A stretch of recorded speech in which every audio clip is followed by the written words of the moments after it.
নমস্কার, নিউজ টাইমের বিশেষ অনুষ্ঠান বাংলা কি বলছেন আরও একটা নতুন পর্বে আপনাদের সকলকে স্বাগত। আপনাদের সঙ্গে রয়েছি আমি মৌমিতা।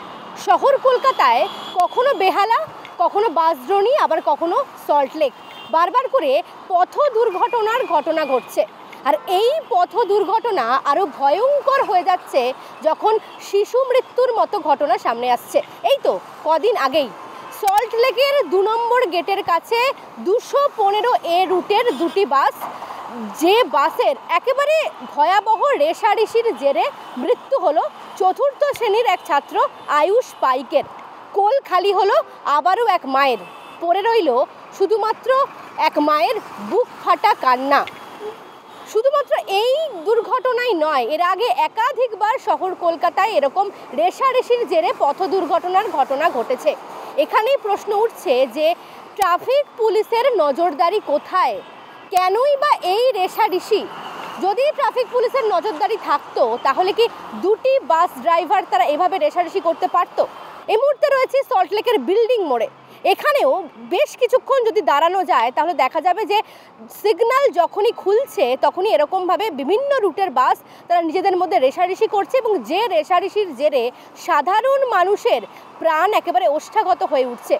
যারা বাসের যাত্রীরা তারা বারবার করে বারণ করেন, নিষেধ করেন এই ধরনের রেষারেষিতে না জড়িয়ে পড়তে, কিন্তু বাস ড্রাইভাররা বিভিন্ন সময় বিভিন্ন কারণে এই রেষারেষির কারণে মৃত্যু ঘটে, মানুষের প্রাণ যায় এবং শিশু মৃত্যুর মতো ঘটনাও ঘটছে। এর দায় কার?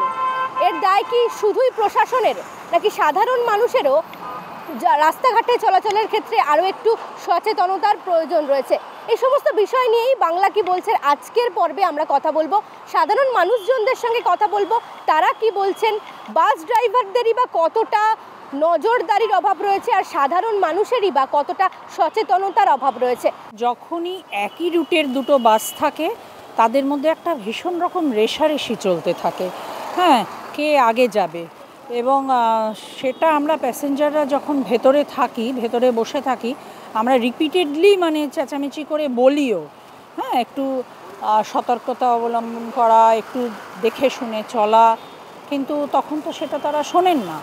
তখন তো তারা অন্য মুডে থাকেন এবং তাদের ইন্ধন যোগানোর জন্যে, তাদের ইন্সপায়ার করার জন্যে কন্ডাক্টররা থাকে, তারাও কন্টিনিউয়াস একটা প্রভোগ করতে থাকে। দ্বিতীয় কথা হচ্ছে, যখন বাস যেখানে দাঁড়িয়ে থাকে সেখানে দাঁড়িয়েই থাকে। যখন ওঠার সময় তাড়াহুড়ো করে, নামার সময় তাড়াহুড়ো করে। যখন পেছনে কোনো বাস চলে আসে তখন সাডেন অ্যাক্সিডেন্ট হয়ে যায়। অনেক প্যাসেঞ্জার বারণ করে কিন্তু কেউ শোনে না। তারা তখন দেখে না কে বাচ্চা আছে, বুড়ো আছে, কে ইয়াং কোনো জেনারেশন আছে কি না।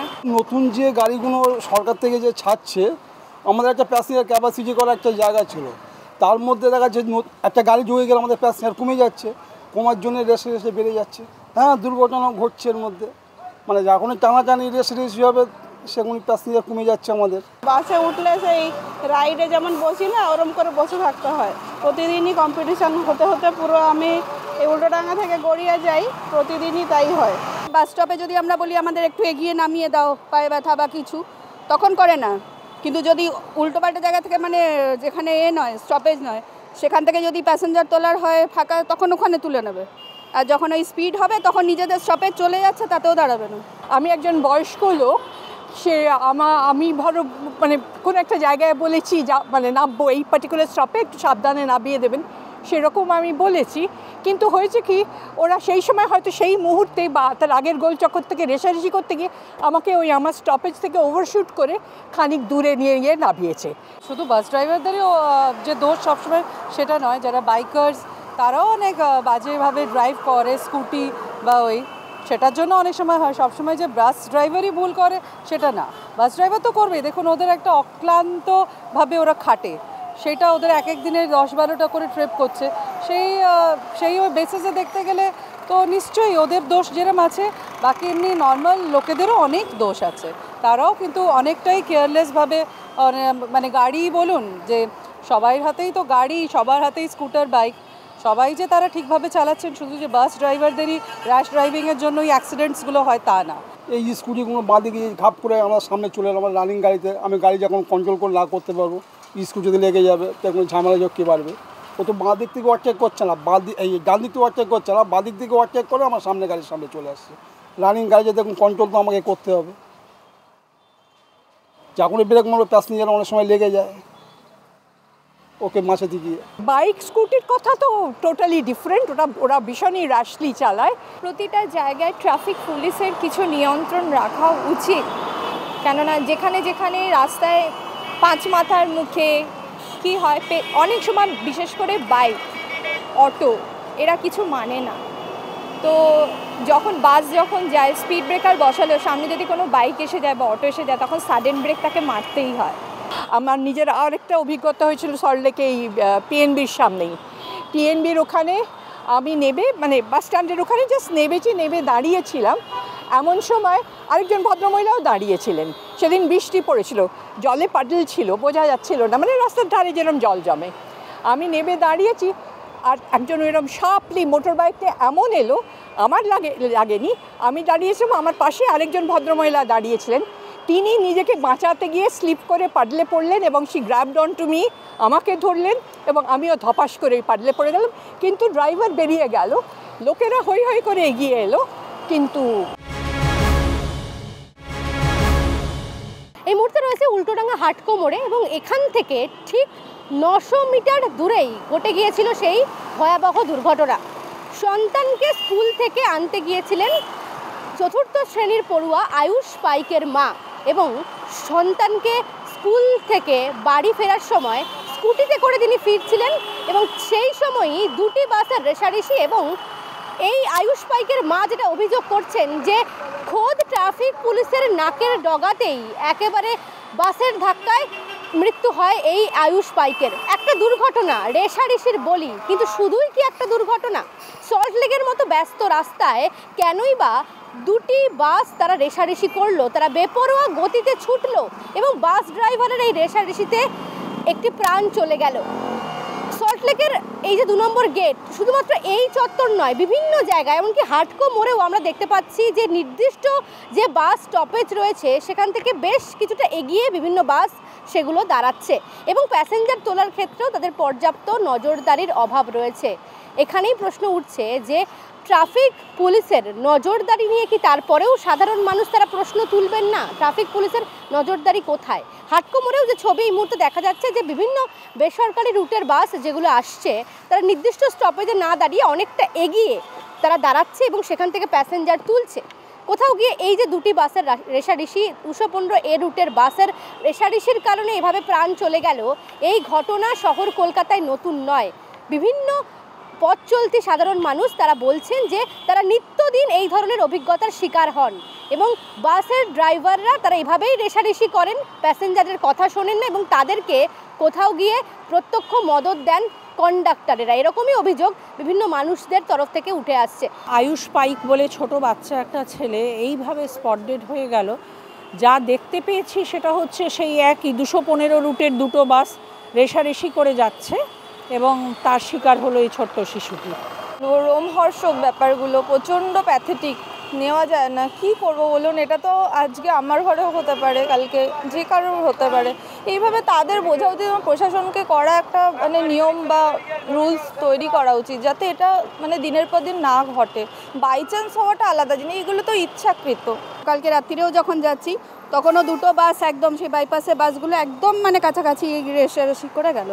এরা এটাই করে, যখন এরা প্যাসেঞ্জার পায় না তখন একদম আস্তে আস্তে যায়, তখন কোন প্যাসেঞ্জারের দেরি হচ্ছে ওদের ওটা কোনো মাথা ব্যথা নেই। আর যখন পেছনে কোনো সেম রুটের বাস থাকে অতিরিক্ত স্পিডে চালায়, তখন পড়ে যাই, আমরা বাসে ধরে আছি, আমরা পড়ে যাচ্ছি, বলছি দে আর নট কনসার্ন। পরশু দিনই 211 এবং 215 অ্যাক্সিডেন্ট হয়ে এমন অবস্থা, সমস্ত প্যাসেঞ্জারকে নেমে যেতে হলো।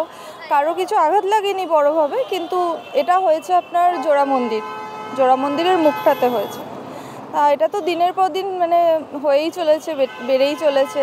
এইভাবে আমরা প্রোটেস্ট করেও কিছু করতে পারছি না। ড্রাইভারদের বলছি, কন্ডাক্টরদের বলছি যে এরকম না করাটাই বেটার, তার থেকে আপনারা ধীরে চলুন, তাও ভালো, অ্যাক্সিডেন্ট যেন না হয়। কমিশনের গাড়ি তো অনেক সময় মাথা ঠিক রাখা যায় না, করতে করতে এমন একটা পজিশানে এসে যায় দেখুন, ঘামাঘামি করতে করতে দেখুন কারো কথা নোবা হয় না বা আমরা নিজে ঠিক থাকতে পারি না। আমাদের কমিশন গাড়ি চললে আমরা পয়সা পাই, 100 টাকায় আমরা 14 টাকা পাই, কন্ট্রাক্টররা 10 টাকা পায়। মানে যত বেশি ট্রিপ দিতে পারবেন যত ভাড়া টিপ হবে, সেল বাড়বে, আমাদের মাইনেটা বেশি হবে। সরকার থেকে এগুলোর ওপর একটু নজর রাখা উচিত, কেননা যারা অফিস যাত্রী বা যারা স্কুল যাত্রী বা যারা বয়স্ক ব্যক্তিরা যারা আছেন, তারা তো সবাই জীবন হাতে নিয়ে তাহলে চলতে হয়, কেননা প্রতিদিন বাড়ি থেকে যখন বেরোয় তখন তারা প্রতিদিন মনে করে যেন সাবধানে যেতে পারি, বাড়ি ফিরতে পারি, কিন্তু অনেক সময় বিভিন্ন রকমভাবে বিভিন্ন দুর্ঘটনা ঘটে যায়। তো আমি বলবো সরকারের তরফ থেকে যেন এটার উপর একটু খেয়াল রাখা হয়। স্পিড ব্রেকার ভালো, পুলিশ থাকা ভালো, ল অ্যান্ড অর্ডার থাকা ভালো, তার সঙ্গে সাধারণ মানুষ যারা যাতায়াত করছে, যাদের সঙ্গে অ্যাক্সিডেন্ট বা স্পিড ব্রেকারের কোনো সম্পর্ক নেই, তাদের কথাটাও একটু ভাবা উচিত। এই রাস্তাটা চড়াইটা আপনি দেখুন চোখের সামনে, এই রাস্তাটা খুব বেশি হলে 16 থেকে 17 ফুট। সারা সল্টলেকের প্রেশার পাঞ্জাব ব্যাংকের ওপরে। ট্রাফিক পুলিশের নজরদারিটা ওটা রিলেটিভ। কোনো কোনো এরিয়ায় পুলিশ খুবই কনসিয়াস, আর কোনো কোনো এরিয়ায় সেরকম একটা নয়। এটা খুবই একটা ভাইটাল পয়েন্ট, কারণ ওখানে দুখানা স্কুল আছে, সল্টলেক সিএস স্কুলও আছে, হরিয়ানা বিদ্যামন্দিরও রয়েছে, এবং ছুটির সময় কিংবা স্কুল যখন স্টার্ট হয় সেই সময় একটা রাশ থাকে। সেই সময় ট্রাফিক পুলিশের অবশ্যই প্রয়োজন যে আরেকটু বেশি কনসিয়াস হওয়া। পিএনবি থেকে সল্টলেক গেট বা হাডকো মোড় পর্যন্ত যেতে সন্ধ্যেবেলা আমাদের আধ ঘন্টা সময় লাগছে। আমরা চাই পুলিশ থাকুক, আমরা চাই স্পিড ব্রেকার বাড়ুক, তার সাথে ট্রাফিক মুভমেন্টটা যদি কোনোভাবে ফাস্টার করা যায়। ডেইলি প্যাসেঞ্জার নিত্যযাত্রী হিসেবে বলবো যে হ্যাঁ, সতর্কতামূলক ব্যবস্থা নেওয়া খুবই দরকার, এবং প্রয়োজনে উপযুক্ত শাস্তি যদি পায়, ফাইন যদি হয়, শাস্তি যদি পায়, তাহলে আমার মনে হয় এটা অনেকটা কন্ট্রোলে আসবে। আমার মনে হয় না সেরকম কিছু স্টেপ নেয় বলে, কারণ সিগন্যালের ড্রাইভাররা, এই যেরকম র্যাপিডো ড্রাইভার, আমি অনেকবার র্যাপিডোতে যাতায়াত করি, র্যাপিডো ড্রাইভাররা ধরুন আপনার সিগন্যাল ক্রস করলো, পুলিশ দাঁড় করালো কিন্তু মানে কেস দিল, ও কেস দিয়ে চলে গেল, মানে they are not bothered at all. আর রাস্তার যা সাইজ, রেশারেশি হওয়ার সুযোগ খুব বেশি নেই, তবে হ্যাঁ তাড়াতাড়ি সবাই যেতে চায়। এই যে জায়গাটা, এখানে দুটো বাস যাওয়ার রাস্তা নেই ম্যাডাম, কেউ যদি চায়ও দুটো বাস পাশাপাশি এখানে যেতে পারবে না।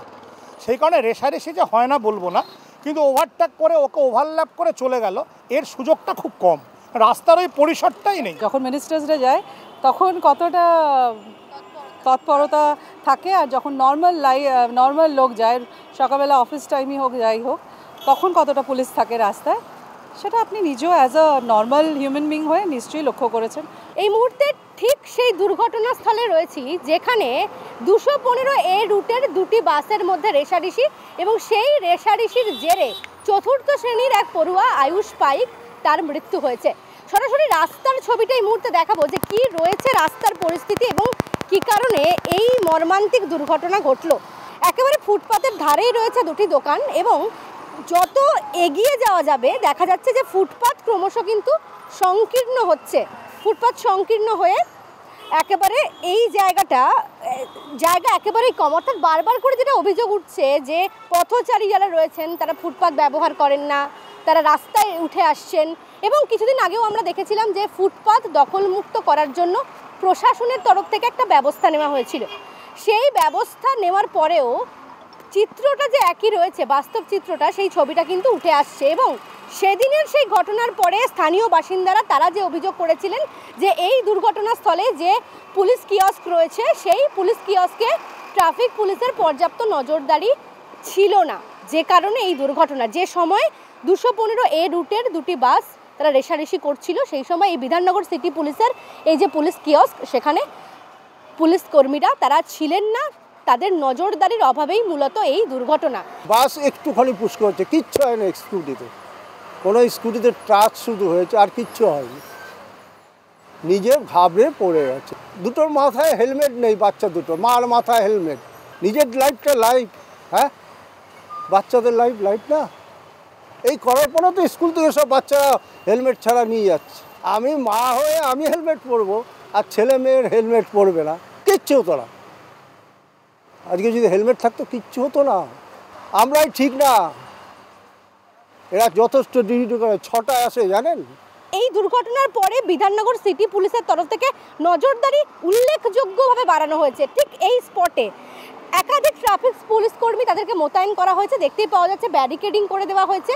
রাস্তার দু প্রান্তে ট্রাফিক পুলিশের যারা আধিকারিকরা রয়েছেন, কর্মীরা রয়েছেন, তারা যান চলাচল নিয়ন্ত্রণ করছেন। অর্থাৎ ঘটনার পরে নজরদারি বেড়েছে, প্রশাসনিক তৎপরতা বেড়েছে, কিন্তু যে দিন যে সময় এই দুর্ঘটনা ঘটল, একটি স্কুটিতে করে একজন মা তার 2 সন্তানকে নিয়ে স্কুল থেকে তাদেরকে নিয়ে বাড়ি ফিরছিলেন এবং সেই সময় এই দুর্ঘটনা ঘটে যায়। দুটি বাসের মধ্যে রেষারেষি এবং বাস এসে সজোরে ধাক্কা মারে সেই স্কুটিতে। এই যে রাস্তা, সেই রাস্তার যে আয়তন যদি দেখা যায় 15 থেকে 16 ফুটের একটি রাস্তা এবং স্বাভাবিকভাবেই এই রাস্তায় দুটি বাস একই সঙ্গে চলাচলের কিন্তু উপযুক্ত নয়। দুটি বাস একই সঙ্গে কোনো রকমভাবেই এই রাস্তায় চলাচল করতে পারে না এবং তার মধ্যে যদি নতুন করে আবারও রেষারেষি হয়, দুটি বাসের মধ্যে যদি রেষারেষি হয়, সেক্ষেত্রে যারা ছোট গাড়ি নিয়ে যারা যাচ্ছেন, সাইকেল বা স্কুটি বা বাইক নিয়ে যারা যাচ্ছেন, তাদের যে দুর্ঘটনার কবলে পড়তে হবে সেটা বলাই বাহুল্য। প্রশাসনের নজরদারি সেই তুলনায় কিছু কিছু জায়গায় আমি বলবো অনেকই কম। প্রপার কলকাতা বা শ্যামবাজার এলাকাটা বা ওই চত্বরটা ঠিক আছে, বাট এইসব জায়গাগুলো একটু কমই আছে। ওভারব্রিজ ব্যবহার করা ভীষণ প্রয়োজন, ফুটপাথ দিয়ে অ্যাক্সিডেন্ট তো ঘটনা ঘটতেই পারে, দরকার, একদমই দরকার। মানুষই ঠিক না, তো মানুষ ঠিক থাকলে সব কিছু ঠিক হয়ে যেত। কিছু কিছু জায়গায় সবসময় তারা টহল দিচ্ছে, সবসময় তারা, যেমন উল্টোডাঙার মুখে সবসময় সার্জেন্ট পুলিশ অ্যাভেলেবেল থাকে, কিন্তু যখন 1 নম্বরের মুখে বলো বা কৈখালিতে এখন ব্যবস্থা করা হয়েছে, যেহেতু মেট্রো চালু হচ্ছে কিছুদিন পর থেকে, তো এখন বলা যায় যে অন্য জায়গাগুলোতে একটু যেন নজরদারিটা রাখা হয়। যেটা সার বুঝেছি যে you have to look after yourself, নিজে যতটা পারো সতর্ক থাকো, আর তারপর বাকিটা গড অ্যালোন নোজ। প্রত্যক্ষদর্শীরা তারাও যেটা বলছেন যে এই অঞ্চলে বেশ কয়েকটি স্কুল রয়েছে, স্কুলের বাচ্চারা তাদেরকে বিকেলে যখন স্কুল ছুটি হয় বা সকালবেলা যখন ট্রাফিকের প্রবল একটা চাপ থাকে, যানবাহনের চাপ থাকে, সেই সময় যারা পথ চলতি মানুষ তারা দুর্ঘটনার কবলে পড়তেই পারেন, সেরকম সম্ভাবনাও থাকা যাচ্ছে। কিন্তু নতুন করে যে নজরদারি বাড়ানো হলো, তাতে কি দুর্ঘটনা একটুও কমবে?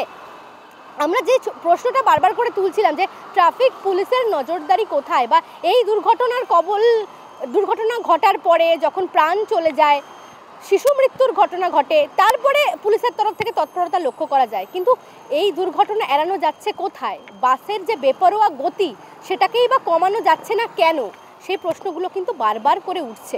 বিভিন্ন পথ চলতি সাধারণ মানুষ তারা এই প্রশ্নগুলোই বারবার করে তুলছেন যে প্রশাসনিক নজরদারির প্রয়োজন রয়েছে। কিন্তু ইতিমধ্যেই এই ঘটনার পরে দেখা যাচ্ছে যে পরিবহন মন্ত্রী স্নেহাশিস চক্রবর্তী তিনি উচ্চ পর্যায়ের বৈঠক ডেকেছেন।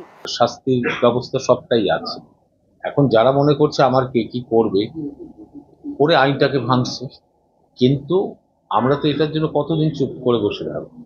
ফলে যে যে জায়গাগুলো মনে হচ্ছে দুর্ঘটনা ঘটানোটা প্রবণতাটা বেশি আছে, আমরা সেখানে কিন্তু আরো শক্ত হাতেই সেটাকে আমরা আইনটাকে বলবৎ করব। যেমন একজন বাইক চালায়, তার হেলমেট হচ্ছে একমাত্র তার প্রোটেকশন, এখানে কোনো মার্সির জায়গা নেই। এখানে আরো ধরা, আরো বেশি গাড়ি ধরা, ফাইন তো আছেই। এই জায়গাগুলোকে যদি আমরা বাড়িয়ে দিতে পারি, তারপর যে ব্ল্যাক স্পট যেগুলো আছে রাজ্যে, যে কোন কোন দুর্ঘটনা প্রবণ জায়গা রয়েছে, সেই জায়গাগুলোতে যদি আমরা প্রোটেকশনগুলোকে আমরা বাড়িয়ে দিতে পারলেই দেখবেন অ্যাক্সিডেন্ট কমছে। মাসে একটা করে মিটিং হতো ডিসি ট্রাফিকের, আজকে 4-5 বছর ধরে কোনো মিটিং হচ্ছে না। আমরা প্রস্তাব দিয়েছি আবার ওটাকে চালু করার জন্য, আমরা অনেকবার বলেছি কিন্তু চালু করছিল না। সেই সবগুলো আসলে পরে হয়তো আমরা কিছুটা নিয়ন্ত্রণ আনতে পারবো। সেফ ড্রাইভ মুখ্যমন্ত্রীর যে কথা, সেটা অনেকদিন যাবৎ প্রশাসনও ভুলে গেছে, সেটাকে আবার অ্যাওয়ারনেসটা তৈরি করতে হবে, তার মধ্যে থেকেই হয়তো আমরা আবার ফিরে আসতে পারবো। অভাব, অভিযোগ, প্রশাসনিক নজরদারির অভাব সেগুলো কিন্তু রয়েছে, তারা প্রকাশ্যেই স্বীকার করে নিচ্ছেন এবং পথ নিরাপত্তা সুনিশ্চিত করতে আরও বেশি করে যে নজরদারির প্রয়োজন রয়েছে সেটা কার্যত সাধারণ মানুষ তারাই বারবার করে বলে দিচ্ছেন। আমরা সমস্যাগুলো তুলে ধরতে পারি, কিন্তু সমস্যা সমাধানের যে আশু ব্যবস্থা সেটা কোথাও গিয়ে প্রশাসনকেই নিতে হবে। যে কারণে এই অনুষ্ঠান এবং এখানে আমরা সাধারণ মানুষের বক্তব্য, তাদের অভাব অভিযোগের কথাই তুলে ধরি। সত্যি শহর কলকাতার যে বিভিন্ন রাস্তাগুলো রয়েছে সেখানে যে পর্যাপ্ত নজরদারির অভাব রয়েছে এবং পথ নিরাপত্তা যে যথেষ্ট নয়, সেই ছবিটা আরও একবার বিভিন্ন জায়গা ঘুরে আমাদের ক্যামেরায় উঠে এলো এবং এভাবেই এই বিষয়গুলোই বারবার করে সাধারণ মানুষের সুরক্ষা, তাদের নিরাপত্তা নিয়ে আবারও প্রশ্ন তুলতে বাধ্য করছে। আপাতত শেষ করছি বাংলা কি বলছে আজকের অনুষ্ঠান। আমরা নতুন কোনো বিষয় নিয়ে নতুন কোনো পর্বে হাজির হয়ে যাব, কিন্তু বিভিন্ন জায়গায় যে ধরনের ছবি উঠে আসছে সেই ছবি সাধারণ মানুষের চলাচলের ক্ষেত্রে উদ্বেগ যে বেশ কিছুটা বাড়াচ্ছে তা অবশ্যই বলাই বাহুল্য।